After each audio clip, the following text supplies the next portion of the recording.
कर्मवीर अण्णा साहेब शिंदे पुणे का भाषण। जैसा कि पहले से उद्घोषित था, दिनांक 25/2/33 शिवरात्रि का दिन रत्नागिरी के संगठनाभिमानी हिंदू समाज ने बड़ी धूमधाम से मनाया। दिनांक 21 की शाम पुणे के कर्मवीर विट्ठल रामजी शिंदे, मुंबई के प्रसिद्ध हिंदू नेता डॉक्टर सावरकर, श्री पुष्पाला, श्री राजभोज आदि 150 अतिथियों की जहाज से बंदरगाह पर उतरते ही श्रीमंत कीर सेठ जी ने उन्हें माला पहनाकर स्वागत किया। इसके बाद उनको सम्मान से एक बड़ी शोभा यात्रा में बंदरगाह से पतित पावन मंदिर में लाया गया। वहां चमार नेता श्री राजभोज सहित सबने सीधे गर्भगृह तक जाकर देव दर्शन किया। फिर सभा हुई।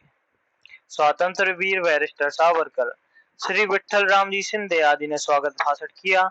उसके बाद डॉक्टर सावरकर ने अतिथि नेताओं का रत्नागिरी वासियों को परिचय देते हुए कहा, हिंदू संगठन हर हिंदू का धार्मिक ही नहीं, राष्ट्रीय कर्तव्य भी है और इस दृष्टि से हिंदू के रक्षणार्थ ही पुष्पाला द्वारा मुंबई में किया गया प्रयास सभी हिंदू वीरों के लिए शोभादायी ही था। कर्मवीर अण्णाराव शिंदे ने कहा कि अस्पृश्यता निवारणार्थ रत्नागिरी द्वारा किया गया उत्तम प्रयास देखने में स्वयं यहाँ आया हूँ। अस्पृश्यता उन्मूलन के भी आगे बढ़ जन्मजात जाति भेद का ही उन्मूलन करने के लिए आप सीना ताने इतना आगे बढ़ रहे हैं, यह देखकर विस्मय होता है। यह विलक्षण मनाक्रांति रत्नागिरी जैसे पुराण प्रियता के नशे में डूबे नगर में हुई तो कैसे हुई, इसकी कुंजी मुझे इस आंदोलन के धुरंधर वीर बैरिस्टर सावरकर से लेनी है। महाशिवरात्रि के दिन प्रातः ही श्री विट्ठल राव शिंदे, राजभोज आदि लोग समाज की मनः स्थिति को प्रत्यक्ष सूक्ष्मता से देखने महारो चमारो आदि की बस्तियों में गए और वहां लोगों से चर्चा करके आए। दोपहर 2 बजे अस्पृश्यता मृत्यु दिवस के अवसर पर एक सभा हुई। भूसा भरा हुआ एक काला कलूटा पुतला बीच में रखा हुआ था। यही था वह अस्पृश्यता रूढ़ी राक्षसी का पुतला, जिसे युवा हिंदू सभा जलाकर भस्म करने को आतुर थी।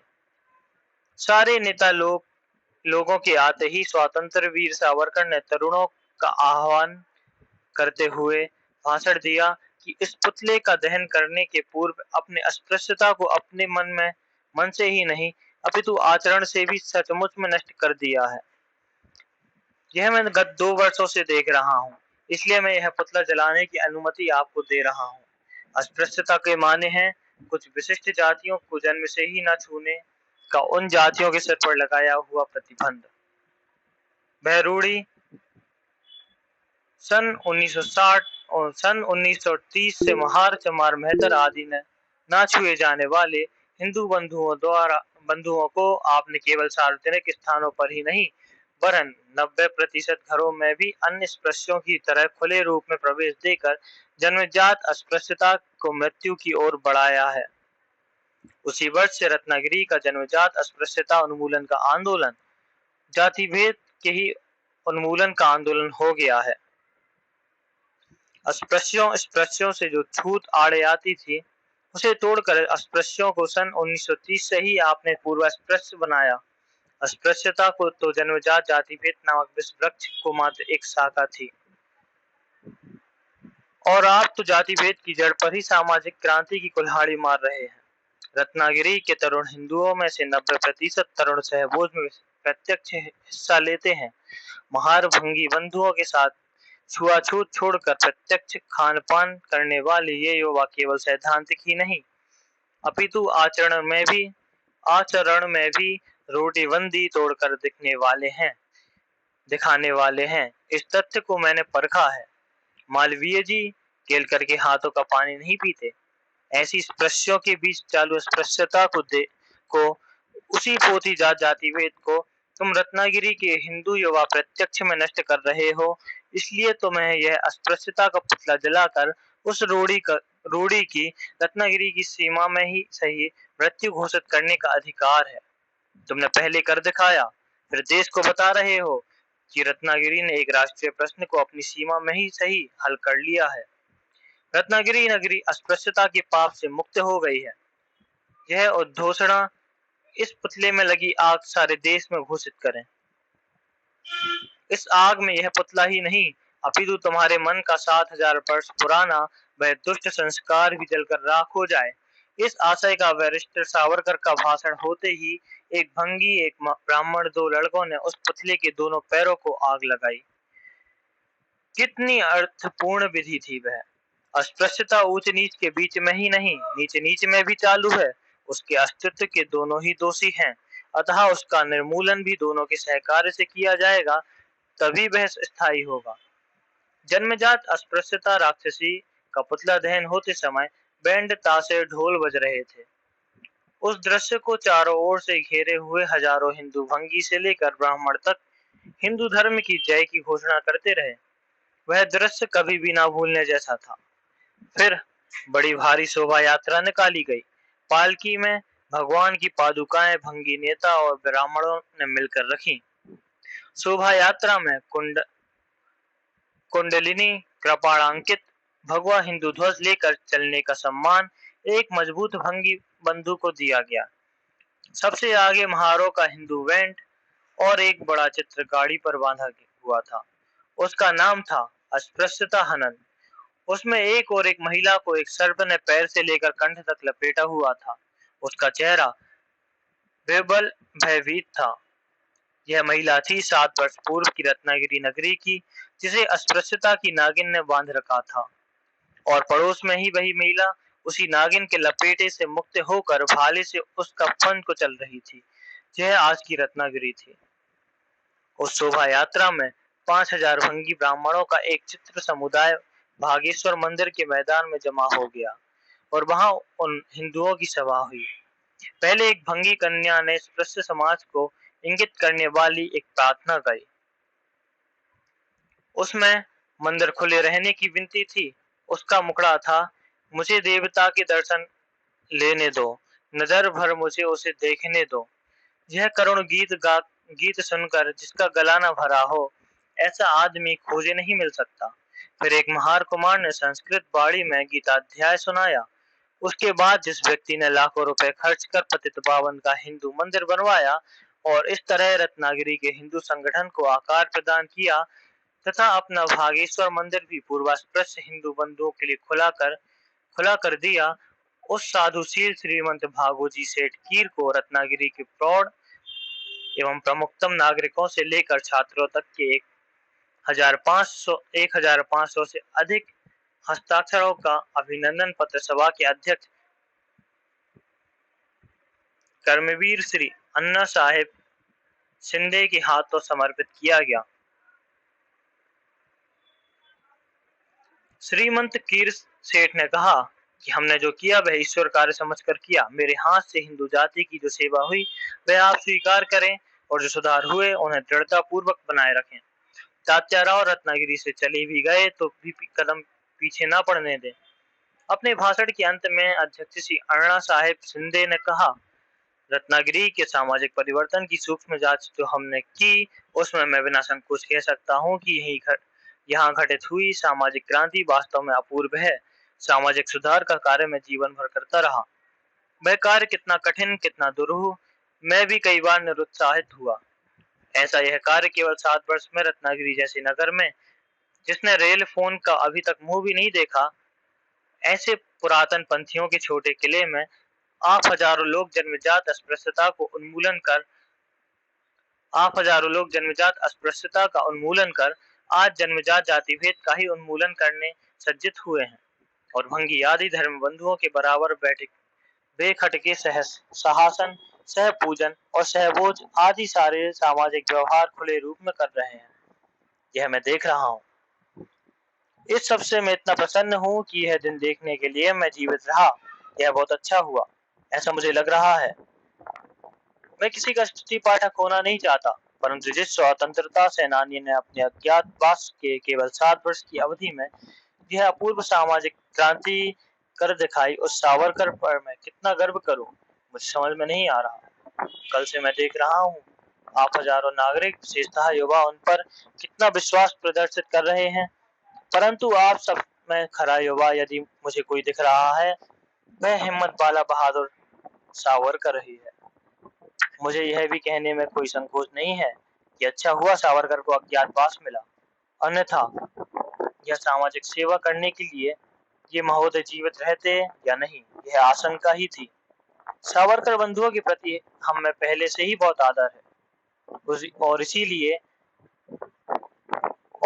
उनसे मिलने ही विशेषकर मैं यहाँ आया। उनके द्वारा चलाया जा रहा यह सामाजिक क्रांति का यह सफल आंदोलन देखकर मैं इतना प्रसन्न हूँ कि ईश्वर मेरी शेष आयु उन्हें दे। ऐसी प्रार्थना ईश्वर से करना चाहता हूँ, क्योंकि मेरे अधूरे सपने यही वीर पूरा करेगा, ऐसा विश्वास मुझे हो रहा है। सरकार उन्हें सामाजिक कार्य के लिए खुला छोड़े, ऐसा प्रयास सभी स्पृश्यों और अस्पृश्यों को की ओर से किया जाए, ऐसा मैंने और राजभोज ने निश्चय किया है।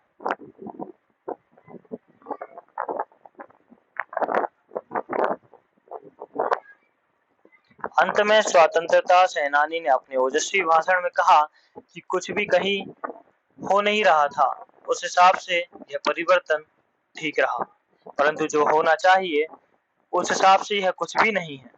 ये तो साधन है, महार को हम ब्राह्मण कर दें, पर आज ब्राह्मण ही विश्व का महार हो गया है। हिंदू शब्द आज विश्व में कुली के लिए उपयोग में लाया जा रहा है, उसका क्या? श्री राम या श्री कृष्ण के काल में भारत भूमि को जो सम्मान, जो गौरव, जो सांस्कृतिक शक्ति प्राप्त थी, वह सांस्कृतिक शक्ति और उच्चतम स्थान विश्व में फिर से जब तक प्राप्त नहीं होता, तब तक हिंदू संगठन के इस आंदोलन को थक कर रुकना नहीं चाहिए। जो कुछ रत्ती भर कार्य हुआ वह रत्नागिरी के नगर के सुबुद्ध और सत्प्रवृत्त हिंदू समाज का है। मेरे सनातनीय और सुधारक दोनों ही धर्म बंधुओं ने हिंदू राष्ट्र के गौरवार्थ अपने अपने शूद्र वर्णाहंकार को बलि देने में संकोच नहीं किया, कम से कम कोई निम्न स्तर की जिद या विरोध नहीं किया, इसलिए कार्य हो सका। अतः इस कार्य का आधे से अधिक श्रेय मैं अपने नए व पुराने धर्म बंधुओं अखिल हिंदू समाज को दे रहा हूँ। यह सच यह भी है कि मैं अकेला कुछ नहीं कर पाता।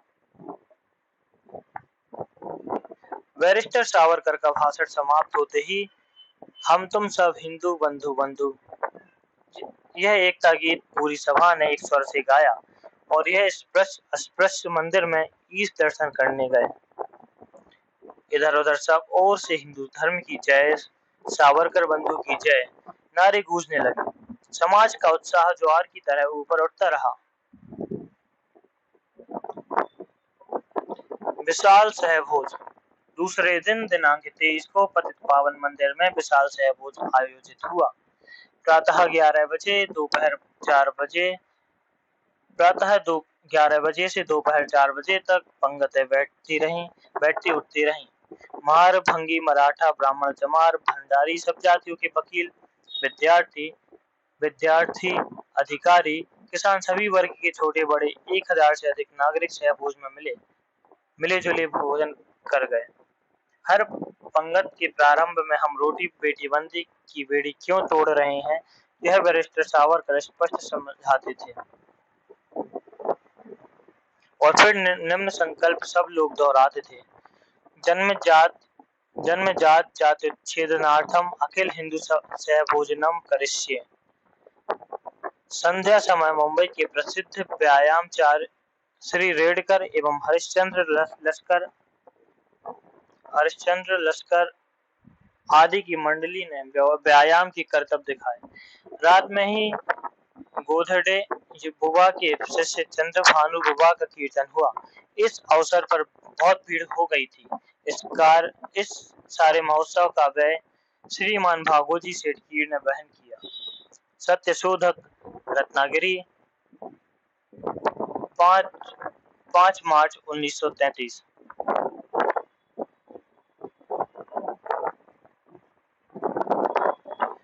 प्रकरण 4। नासिकवासी सनातनी हिंदू बंधुओं को मेरा अनावृत पत्र। मेरे सभी हिंदू बंधुओं एवं विशेषकर मेरे नासिकवासी धर्म बंधुओं, मेरी आपसे अत्यंत नम्र परंतु आग्रहपूर्ण विनती है कि जितनी शीघ्र संभव हो उतनी शीघ्रता से अभी आज ही अपने पूर्वास्पृश्य हिंदू बंधुओं के लिए पंचवटी का श्री राम मंदिर अन्य स्पृश्य हिंदुओं की तरह खुला कर दें। मैं इस विषय की विस्तार से चर्चा नहीं कर रहा, वह चर्चा काफी हो चुकी है। वैसे ही मैं युक्तिवाद का या शास्त्र आधार के सहारे यह पत्र नहीं लिख रहा, केवल हिंदू हित और प्रेम का आश्रय लेकर यह पत्र लिख रहा हूँ।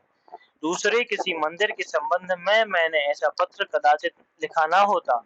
नए हिंदू देवालय का देश में निर्माण कराने से कुछ अंशों में यह प्रश्न छूट जाएगा, पर पंचवटी का राम सीता गुफा या सेतुबंध आदि स्थानों का जो पवित्र ऐतिहासिक महत्व है, वह अन्य किसी मंदिर को प्राप्त नहीं हो सकता। इसी कारण इस पवित्र ऐतिहासिक स्थान पर सारे हिंदुओं का समान विशिष्ट वारिसाना अधिकार है। रायगढ़ छत्रपति शिवाजी की राजधानी है। उसका दर्शन करने गए किसी महाराष्ट्रीय को यदि हम यह कहने लगे कि तुझे नया किला बांध देते हैं, तो उसे ही रायगढ़ मान और संतुष्ट हो ले, तो यह हास्यास्पद होगा, क्योंकि वहां का स्थान महात्म्य अप्रतिम है।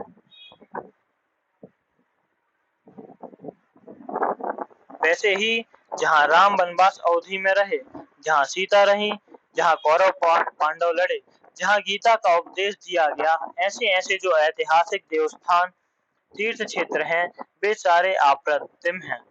उनकी विशिष्टता उनकी किसी भी प्रतिलिपि में आना संभव नहीं। उनकी वह विशेषता नित्य बनी रहेगी। अतः हमारे तीर्थ महात्म्य से संबंधित ग्रंथों ने उन्हें जो अनन्य पुण्यत्व दिया है, उसके कारण ही वे स्थान पूरे हिंदू समुदाय के लिए मुक्त करने ही होंगे, और कोई दूसरा उपाय नहीं है। अतः चाहे जो हो, पर हम अपनी ओर से वे स्थान और इस पत्र के संदर्भ में वह राम मंदिर अपने पूर्वास्पृश्य हिंदू बंधुओं के लिए खुला कर दें। मैं तो नासिक ही हूँ, इसलिए मुझमें नासिक के लिए अलहड़ ममत्व जन्म से ही रहा है, और मेरे लिए नासिक ने भी आज तक अनेक बार जो अपनत्व एवं विशेष प्रेम और आदर व्यक्त किया है, उस प्रेम और ममत्व की अनुशंसा से मैं आबाल वृद्ध हिंदू जाति के लिए तथा हिंदुस्तान के लिए जो छोटी बड़ी सेवा कर सका, दुख उठा सका, और आज 30 वर्षों से वह सेवा करते हुए हम हिंदुओं का हित अहित किसमें है, इसका जो अनुभव जनित ज्ञान मुझे हुआ है, उस सेवा का उन कष्टों का एवं उन अनुभवों का भरोसा देकर मैं आपको यह निवेदन कर रहा हूँ, यह आश्वासन भी दे रहा हूँ कि पंचवटी का श्री राम मंदिर पूर्वास्पृश्य हिंदू बंधुओं के लिए अन्य हिंदुओं की तरह ही खुला करते ही अपनी हिंदू जाति की शक्ति, प्रभाव और जीवन अनेक गुना अधिक प्रबल हो जाएगा। कम से कम रत्ती भर भी दुर्बल नहीं होगा। पूर्वास्पृश्यों की मंदिर प्रवेश की मांग एकदम धर्म, न्याय है, और वे जिस सत्याग्रह संघर्ष तक आए हैं, वह सत्याग्रह हमारे पीढ़ियों के दुराग्रह का ही अपरिहार्य प्रतिध्वनि है। 60-70 पीढ़ियों तक उन्होंने ये राह देखी, और कितनी राह देखें। अब हमें उन्हें वह राह खुली कर दें। यही एकमात्र रास्ता शेष है। इसलिए पूर्वास्पृश्य हिंदू बंधुओं के मंदिर के पास आते ही आप सब उनका उत्कंठ प्रेम से स्वागत करें, और पतित पावन प्रभु श्री रामचंद्र के सामने इकट्ठे होकर आप सब स्पृश्य पतित दोनों हाथ जोड़कर जो हो चुका उसकी क्षमा याचना करें। देखिएगा, इससे जातीय प्रेम की एक विशाल लहर पूरे हिंदुस्तान में उठेगी। सारे हिंदुओं के कंठ से निकली हिंदू धर्म की जय की अपूर्व गर्जना से वह राम मंदिर आज तक पूजा न होगा, और फिर हिंदू शत्रु का मान भरा चेहरा काला पड़ जाएगा। राक्षस कुल के विभीषण आदि के लिए उनमें भक्ति का उदय होते ही श्री राम ने अयोध्या का अपना राजभाव जैसे खुला कर दिया था, वैसे ही उन्हीं की जाति, धर्म और राष्ट्र के उन परंपरागत भक्तों को, उन पूर्वास्पृश्य हिंदू बंधुओं को अपने मंदिरों के राजद्वार खुले करने की सद्बुद्धि हम स्पृश्य हिंदुओं को हो, यह पूरे मन से चाहने वाला आपका जाति बंधु, धर्म बंधु विनायक दामोदर सावरकर, रत्नागिरी, 13 मार्च 1931।